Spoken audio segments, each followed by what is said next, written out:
alumni itu diperbolehkan membuat sesi tersendiri selama MPLS. Ya, pada saat MPLS itu sangat berkaitan dengan adanya kekerasan, perpeloncoan, perundungan, senioritas gitu ya. Sehingga kita benar-benar ingin menanamkan bahwa hari pertama sekolah untuk murid-murid baru seharusnya menjadi pengalaman yang paling berkesan untuk mereka. Karena tentu saja tadi sampaikan bahwa tanggung jawab pendidikan itu kan tidak hanya kami di sekolah, tapi orang tua harus terlibat. Keberpihakan pada anak. Yeah. Jadi bagaimana hak-hak anak ini benar-benar harus kita utamakan. Banyak sekali proses dalam MPLS ini justru kita ingin mendengarkan pendapat anak. Assalamualaikum warahmatullahi wabarakatuh. Salam sejahtera untuk kita semua. Selamat datang di episode pertama podcast Kasih Paham, Direktorat Jenderal Pendidikan Menengah dan Pendidikan Khusus Kemendikbudrismen. Podcast Kasih Paham ini bertujuan untuk mengulas dan membahas ragam program dan kebijakan di bidang pendidikan dengan bahasa sederhana dan mudah untuk dipahami publik, sehingga kita bisa jadi lebih paham bareng. Saya, Suparto, Sekretaris Direktorat Jenderal Pendidikan Vokasi, Pendidikan Khusus, dan Pendidikan Layanan Khusus Kemendikbudrismen akan menemani Anda semua untuk mendiskusikan satu program yang lagi hangat di dunia pendidikan kita, MPLS Ramah. Sudah hadir bersama saya sekarang ini, Kepala Pusat Penguatan Karakter Kemendikbudrismen, Ibu Rusprita Putri Utami. Selamat datang Ibu. Assalamualaikum Bapak. Ya, waalaikumsalam warahmatullahi wabarakatuh. Dan juga yang berbaju biru menyala telah hadir bersama saya Ibu Kepala SMK Negeri 4 Jakarta, Ibu Rukiah. Ibu Kiki, selamat datang Bu. Assalamualaikum warahmatullahi wabarakatuh. Waalaikumsalam warahmatullahi wabarakatuh. Bu Prita, Bu Kiki, apa kabar? Alhamdulillah sehat. Luar biasa. Terima kasih Bu sudah datang di ruang podcast kami. Sama-sama. Bapak Ibu, teman-teman, dulu MPLS, masa pengenalan lingkungan sekolah, identik dengan senioritas, perpeloncoan, dan lucu-lucuan. Murid sudah direpotkan dengan atribut aneh-aneh pada hari pertama yang seharusnya memberi kesan baik. Sekarang muncul istilah MPLS Ramah. Apa sih sebenarnya yang berubah? Apakah hanya ganti nama? Atau ada nilai baru yang diterapkan dalam proses MPLS Ramah ini?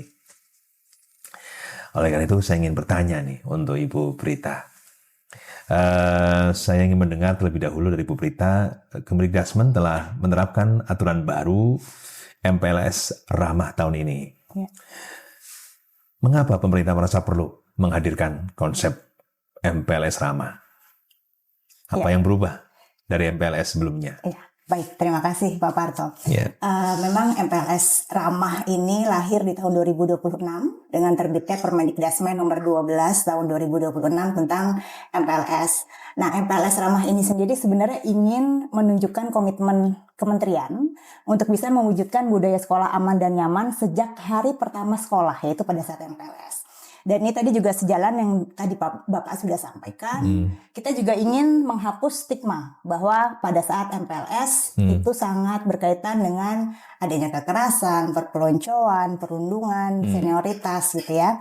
Sehingga kita benar-benar ingin menanamkan bahwa hari pertama sekolah untuk murid-murid baru seharusnya menjadi pengalaman yang paling berkesan untuk mereka. Mereka merasa diterima, mereka merasa dimuliakan, mereka merasa aman dan nyaman, dan itulah cikal bakal mereka nantinya untuk memiliki semangat untuk belajar gitu. Jadi ini semangat yang ingin kita usung di tahun 2026. Oke, apa bedanya Bu dengan MPLS tahun sebelumnya dengan yang sekarang ini? Ya, perubahan mendasar ini adalah pada saat tadi kami sampaikan budaya sekolah aman dan nyaman ini menjadi ruh dari MPLS. Ada beberapa perubahan Pak Parto. Yang pertama durasi.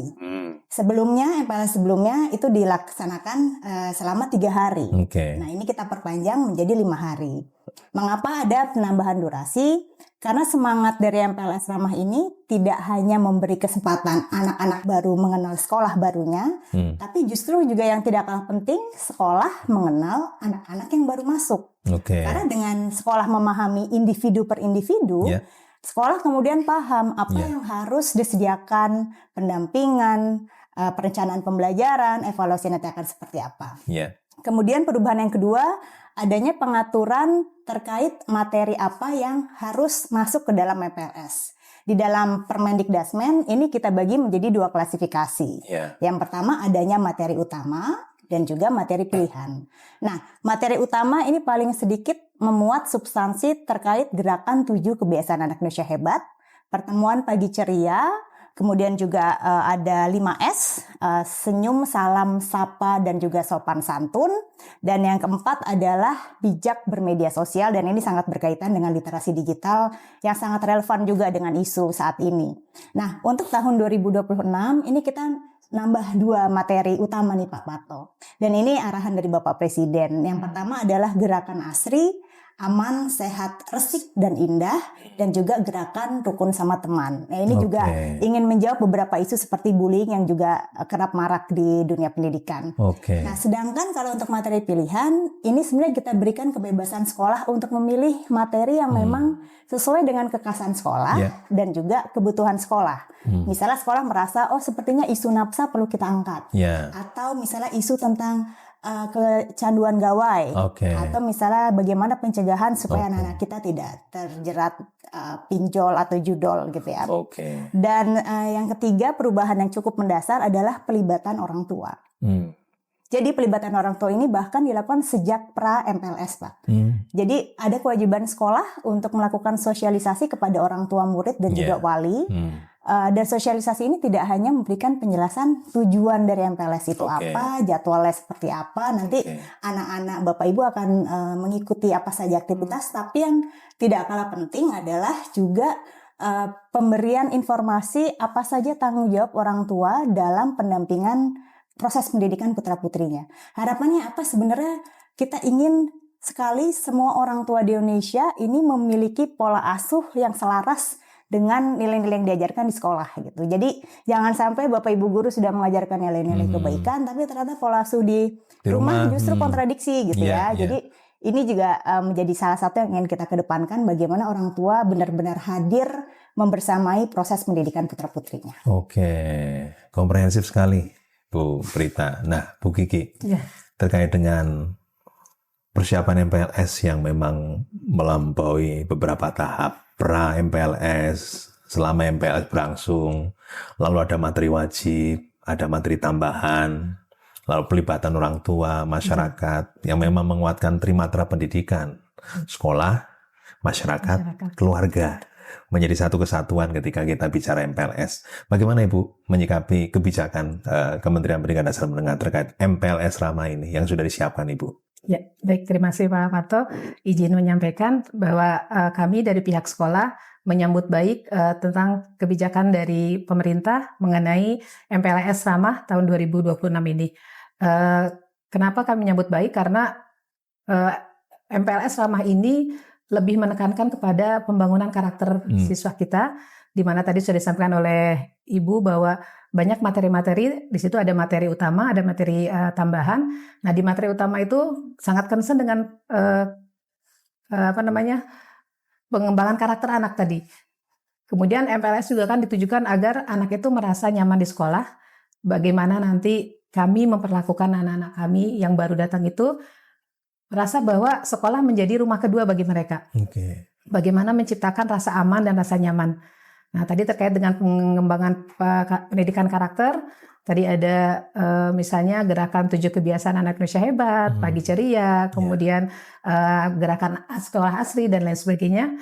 Itu semua sangat positif sekali untuk membangun karakter anak-anak pendidikan. Persiapannya apa, Bu? Persiapannya tentu saja yang pertama kami akan sudah membentuk panitia MPLS, kemudian panitia itu membuat program, kemudian nanti mensosialisasikan kepada orang tua. Karena tentu saja tadi sampaikan bahwa tanggung jawab pendidikan itu kan tidak hanya kami di sekolah, tapi orang tua harus terlibat. Tadi ada 3, ada sekolah, ada masyarakat, dan juga orang tua. Kami sangat membutuhkan peran dari orang tua untuk mendampingi siswa-siswinya, putra-putrinya sampai nanti lulus sekolah. Jadi perlu pendampingan dari orang tua. Jadi bahasanya MPLS sampai kemudian di titik akhir mereka belajar di sekolah untuk mengantar mereka menjadi anak-anak hebat Bu ya, Betul. perlu MPLS yang ramah.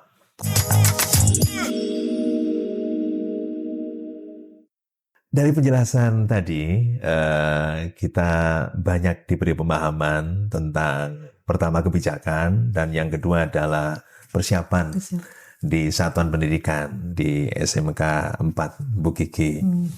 Tentu dalam waktu dekat satuan pendidikan di Indonesia itu melaksanakan MPLS ramah dengan persiapan yang matang.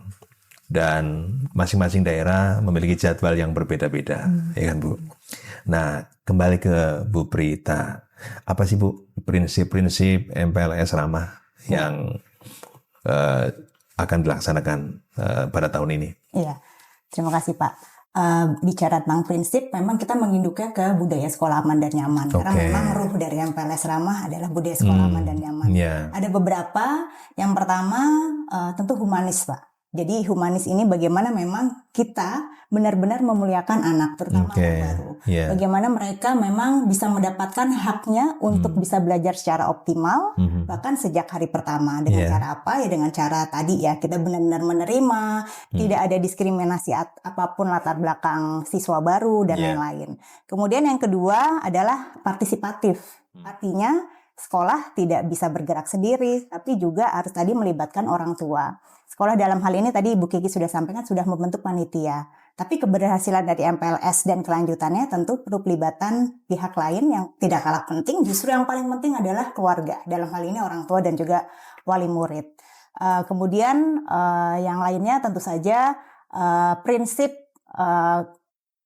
keberpihakan pada anak. Jadi bagaimana hak-hak anak ini benar-benar harus kita utamakan. Banyak sekali proses dalam MPLS ini justru kita ingin mendengarkan pendapat anak. Jadi tidak hanya satu arah sekolah memberikan informasi dan lain-lain kepada anak. Justru kita ingin mendengarkan pendapat anak. Apa yang kalian harapkan dari sekolah baru kalian dan lain-lain. Jadi itu adalah beberapa prinsip utama dari MPLS ramah. Harapan anak-anak terhadap sekolah. Kalau harapannya terlalu banyak gimana?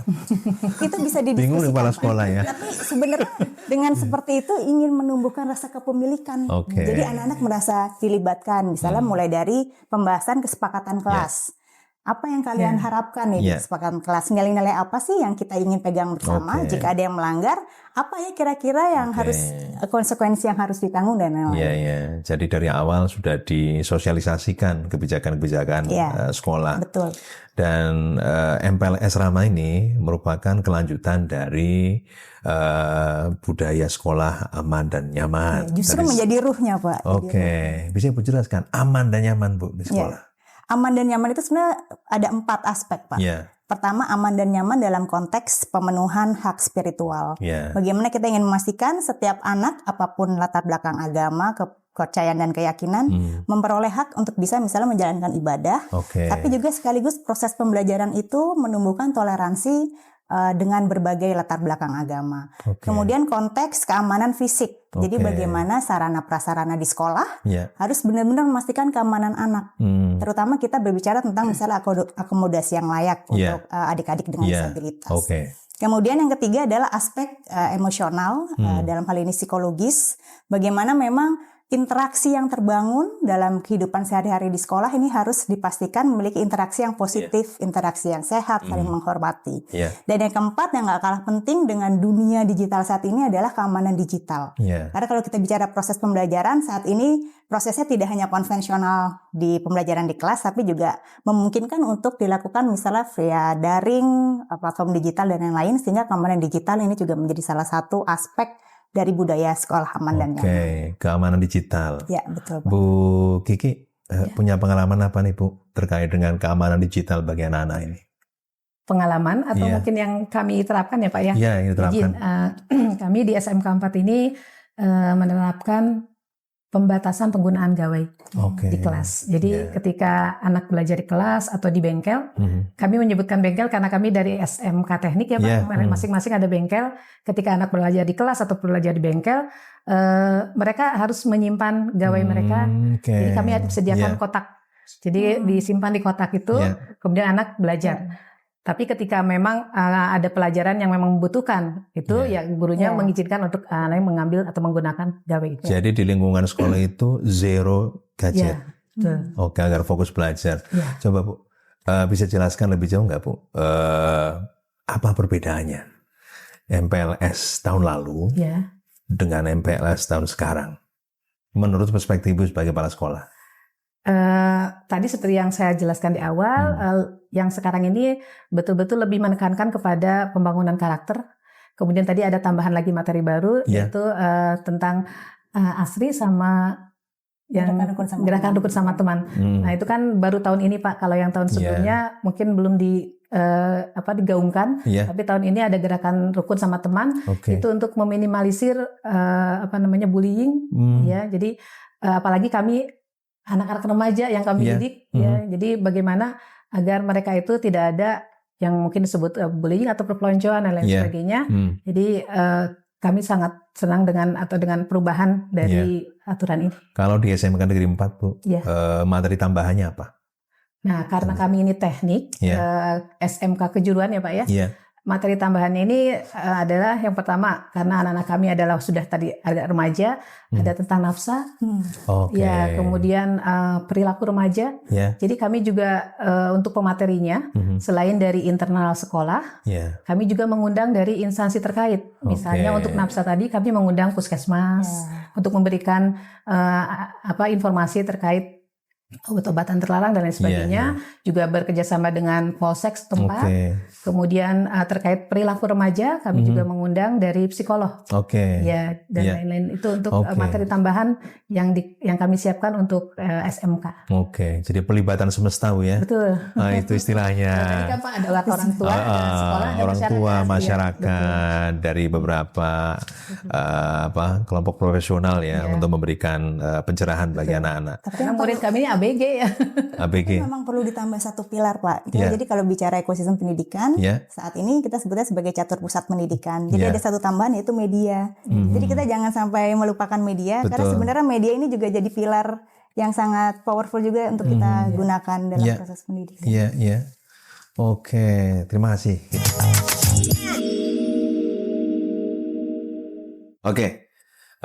Tadi kita sudah membahas banyak Bu tentang MPLS Ramah, baik pada sisi kebijakan maupun pada sisi implementasi di sekolah secara nyata.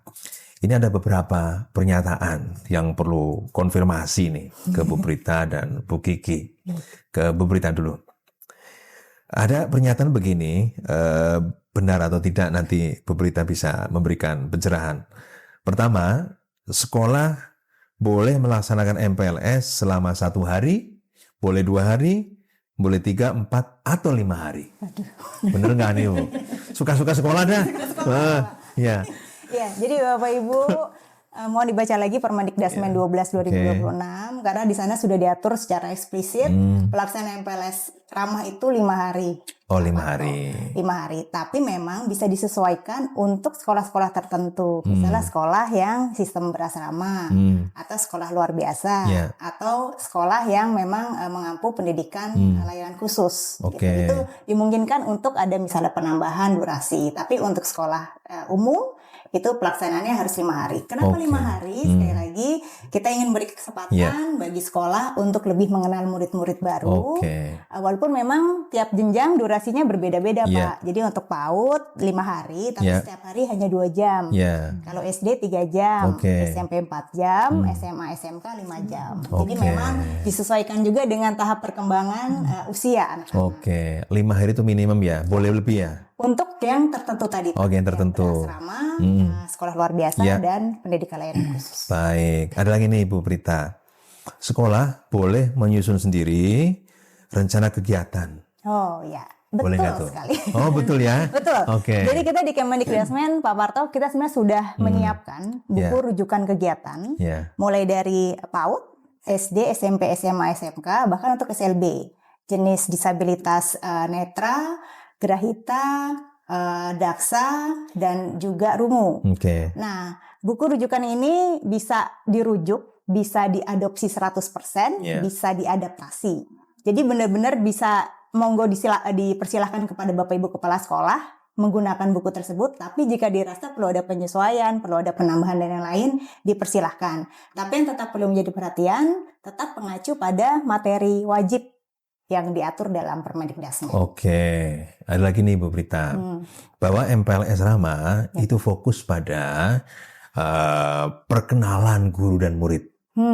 Ya. Bener nggak tuh Bu? Sebenarnya lebih luas dari itu, Pak. Oke. Jadi di MPLS itu sebenarnya ada 4 tujuan. Ya. Kita ingin mengenal potensi diri dari tiap siswa, kemudian mengenal lingkungan sekolah, mengenal warga sekolah, jadi tidak hanya murid mengenal guru, juga mengenal teman sesama, kepala sekolah, tenaga kependidikan, dan yang keempat ini juga perkenalan kurikulum. Jadi murid juga harus tahu bagaimana nanti intra, co-kurikuler, ekstrakurikuler apa yang ada di sekolah. Nah, tapi yang nggak kalah penting tadi, tidak hanya murid baru mengenal sekolahnya, yang lebih penting justru sekolah juga mengenal murid-murid baru. Oke tuh Bu Kiki, sekolah mengenal murid-murid barunya Bu Kiki. Bukan murid yang mengenal sekolah juga ya Pak? Iya benar. Jadi peran sekolah dalam implementasi MPLS Ramah ini lebih diperkuat lagi sepertinya. Nah Ibu, bagian Bu Kiki nih ada pernyataan benar apa salah ini Bu ya. Yang pertama, alumni itu diperbolehkan membuat sesi tersendiri selama MPLS. Boleh izin nggak, Bu? meluruskan ya Pak. Oke, jadi silakan Bu. tidak membuat jadwal sendiri atau kegiatan sendiri Pak. Mungkin kalau kami di SMK itu kami kadang melibatkan alumni, tapi hanya untuk mungkin sharing pengalaman. Misalnya ada alumni yang sudah sukses, atau mungkin ada yang pernah dulu alumni juara LKS misalnya, itu untuk memberikan motivasi kepada siswa-siswa baru. Gitu. Nah, kami juga selalu menekankan kepada siswa yang baru masuk itu, ketika kalian memilih untuk masuk atau daftar ke sekolah ini, kalian tentunya sudah punya niat, saya ini akan kemana. Jadi dari awal itu sudah tidak berpikiran yang macam-macam, tidak berpikiran yang lain-lain. Saya sudah masuk ke SMK, misalnya SMK 4, saya sudah memilih SMK 4, berarti saya sudah punya tujuan akan apa, saya akan ke depannya seperti apa. Jadi dari awal itu sudah mereka fokus untuk belajar. Jadi alumni boleh terlibat, diundang oleh sekolah, untuk terutama pengalaman. Terutama alumni inspiratif Bu ya, yang mungkin pernah bekerja di luar negeri, atau sekarang menduduki posisi penting, gitu ya Bu ya. Ada yang bekerja di Jepang. Ya, karena kami juga itu sudah dalam daftar list untuk diundang Bu ya? Iya, sudah. Nanti kami akan mengundang mereka untuk sharing-sharing bagaimana, karena kan sekarang Pak ada program SMK Mendunia. Jadi mereka alumni kami atau lulusan SMK itu tidak hanya diperuntukkan misalnya mereka bekerja di dalam negeri atau di Indonesia, tapi juga ke luar negeri. Misalnya ke Jepang, ke Jerman. Menarik Bu. Nah, ada lagi nih Bu statement, benar apa tidak? OSIS tidak diperbolehkan terlibat di dalam MPLS Ramah. Mungkin boleh saya luruskan bahwa MPLS ini juga melibatkan OSIS Pak. Ya, karena kan ada program-program OSIS yang harus disampaikan juga ke siswa-siswa baru. Spesifiknya apa Bu peran OSIS? Mungkin seperti pengenalan ekstrakurikuler atau pengenalan tadi bagaimana lingkungan sekolah. Seperti tadi disampaikan oleh Bu Prita bahwa ada 4 hal yang disampaikan pada kegiatan di MPLS ini. Salah satunya ada tadi pengenalan lingkungan, selain pengenalan kurikulum, pengenalan lingkungan, pengenalan warga. Gitu. Jadi ada keterlibatan dari OSIS. Baik. Termasuk perkenalan terkait program-program ekstrakurikuler yang dilaksanakan oleh OSIS.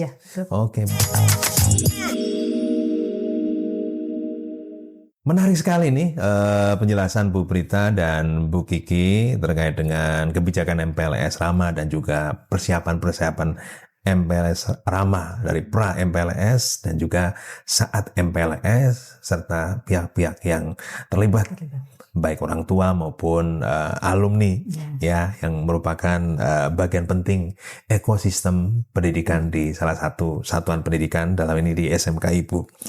Ada yang terakhir nih Bu Prita nih ya, melalui program MPLS sama yang dilakukan saat ini, bagaimana kita akan melihat dampak ke depan Bu? Mungkin 5, 10, 15, 25 tahun yang mendatang. Ya, jadi secara idealis ini MPLS Ramah ini sebenarnya kan punya apa ya trajektori ya yang akan direalisasikan ke depan. Ibu gimana memandangnya? Iya, karena tadi semangat dari MPLS Ramah ini adalah kita ingin menjadikan sekolah sebagai rumah kedua sekolah di mana anak benar-benar merasa aman, nyaman, diterima. Sebenarnya memang harapannya ini menjadi fondasi awal pembentukan karakter. Tadi Bu Kiki sudah sampaikan ya Bu, substansinya sangat syarat dengan penguatan karakter. Sehingga harapannya ini menjadikan mereka memiliki kesempatan untuk benar-benar bisa belajar dengan optimal. Ini harapannya juga membentuk karakter mereka untuk terus merasa penting, terus belajar, tidak berhenti, puas diri, menjadi pembelajar sepanjang hayat. Tapi juga mereka harapannya juga menjadi generasi yang memiliki empati. Mereka anak-anak yang tidak hanya menghargai perbedaan, tapi justru merayakan perbedaan. Karena kalau kita bicara 10, 20, 25 tahun lagi, kita mungkin melihat bagaimana mobilisasi antara budaya, antara lintas benua pasti akan lebih dinamis. Sehingga jika kalau anak-anak kita tidak memiliki kapasitas untuk menghargai perbedaan, tentu sangat sulit sekali karakter kemampuan untuk bisa berkolaborasi. Jadi sebenarnya itu adalah bentuk karakter-karakter yang ingin sekali kita capai. Dan pintu masuknya harapannya melalui MPLS. Jadi Bu Kiki sekarang, artinya karakter pada aspek hard skill dan soft skill, manakala mereka akan berada pada Indonesia Emas 2045, mereka menjadi manusia-manusia hebat tentunya ya Bu ya. Nah, apa pesan Ibu nih untuk guru, untuk orang tua dan calon-calon murid ketika mereka akan terlibat dalam MPLS Ramah di tahun ini? Ya, baik. Kami berpesan kepada semuanya, baik siswa maupun orang tua, terutama untuk yang siswa baru nanti, untuk mengikuti kegiatan MPLS ini dengan baik, kemudian mengikuti materi-materi yang nanti akan disampaikan oleh pihak sekolah, dan kami menjamin bahwa pelaksanaan MPLS tahun ini benar-benar sesuai dengan tagline bahwa hari baru aman dan nyaman di sekolah. Jadi mereka akan merasa nyaman ketika masuk ke gerbang sekolah, karena kegiatan MPLS ini merupakan gerbang awal kegiatan mereka di sekolah. Jadi kami menjamin bahwa kegiatan MPLS ini akan berjalan dengan baik dan membuat siswa-siswa baru kami merasa aman dan nyaman. Dan ini tentunya saja tidak hanya ditekankan kepada siswa atau calon siswa baru, tapi juga tadi keterlibatan dari orang tua.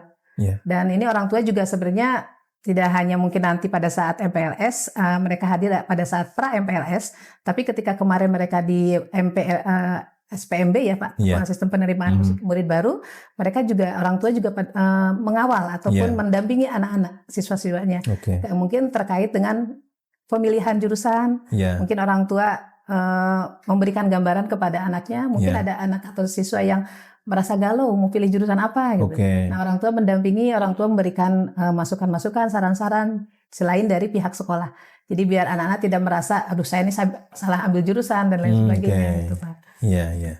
Oke Bu, terima kasih nih Bu Prita dan Bu Kiki terkait penjelasan MPLS Ramah. Bapak Ibu, teman-teman semua, kita telah mendapat banyak pemahaman terkait program MPLS Ramah tahun ini. Tentunya program ini memiliki banyak faktor untuk keberhasilannya. Salah satu yang paling penting adalah partisipasi dan gotong royong semua pihak untuk bersama-sama memastikan setiap murid di Indonesia mendapatkan pelayanan pendidikan yang bermutu, bahkan sejak hari pertama di sekolah. Jadi, bagaimana? Jadi lebih paham bareng kan? Jika sudah paham, mari bersama-sama kita menerapkan prinsip MPLS Ramah yang aman, menyenangkan, inklusif, serta bebas dari perpeloncoan dan kekerasan. Kita hadirkan pengalaman belajar menyenangkan bagi anak-anak kita, bahkan sejak hari pertama mereka di sekolah. Sampai jumpa pada podcast Kasih Paham episode berikutnya. Wassalamualaikum warahmatullahi wabarakatuh. Terima kasih Bu Rita, Bu Kiki, terima kasih. Sama-sama, terima kasih juga.